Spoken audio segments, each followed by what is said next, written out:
Start.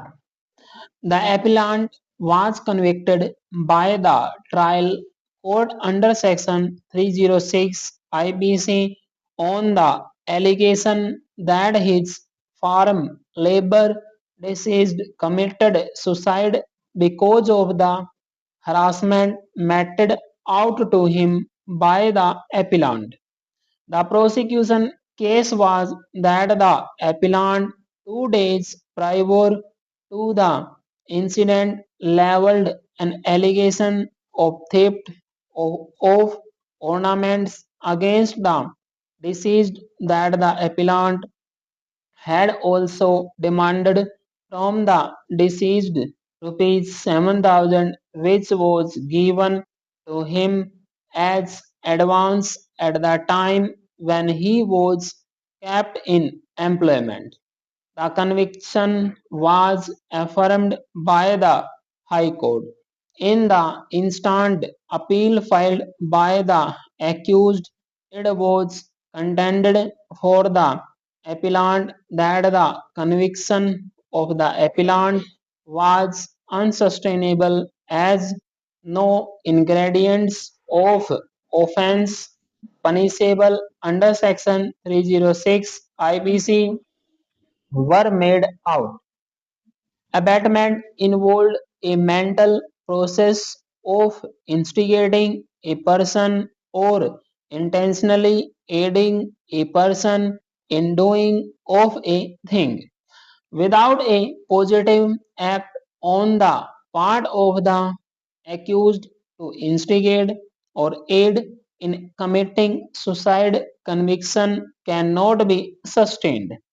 The intention of the legislature and the ratio of the cases decided by this court is clear, that in order to convict a person under section 306 IPC, there has to be a clear means to commit the offence. It also requires an active act or direct act which led the deceased to commit suicide, seeing no option, and this act must have been intended to push the deceased into such a position that the committed suicide. In the instant case, the deceased was undoubtedly hypersensitive to ordinary petulance, discord, and differences which happen in day-to-day life. Human sensitivity of each individual differs from the other.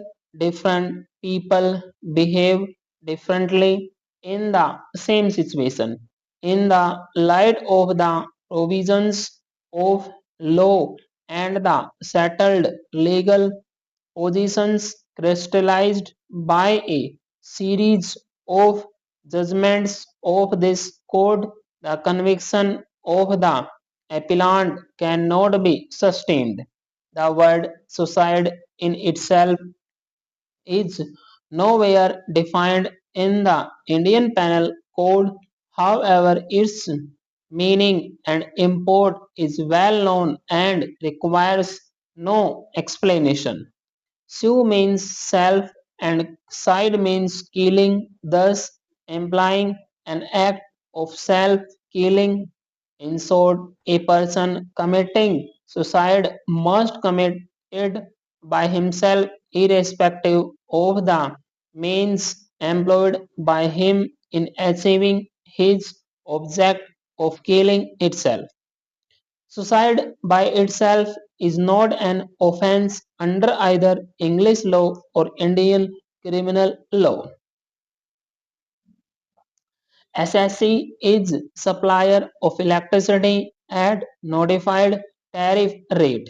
The sale price included advance against depreciation, which is shown by SSC as sales in its profit and loss account. While computing the book profit, SSC deducted the AAD component from total sale price and took only balance amount into the profit and loss account. According to the authority for advance rulings, reduction of AAD from the sales was reserved, which had to be added back on the basis of clause of explanation to section 115J B of the Income Tax Act 1961.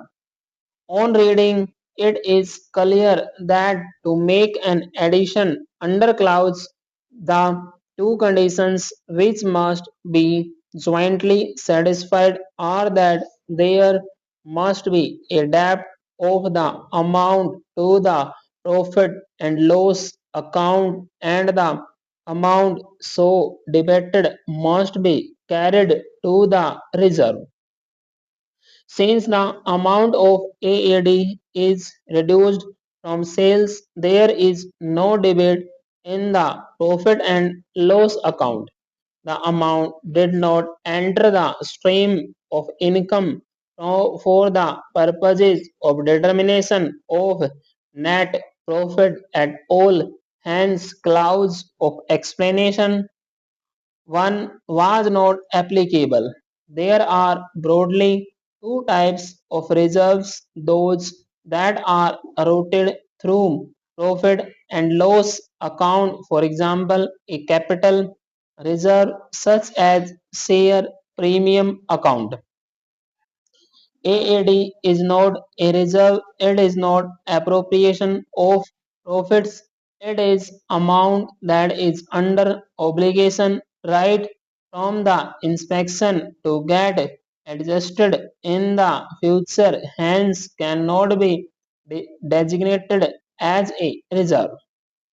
It is nothing but an adjustment by reducing the normal depreciation includable in the future years in such a manner that at the end of useful life of the plant, which is normally 30 years, the same would be reduced to nil.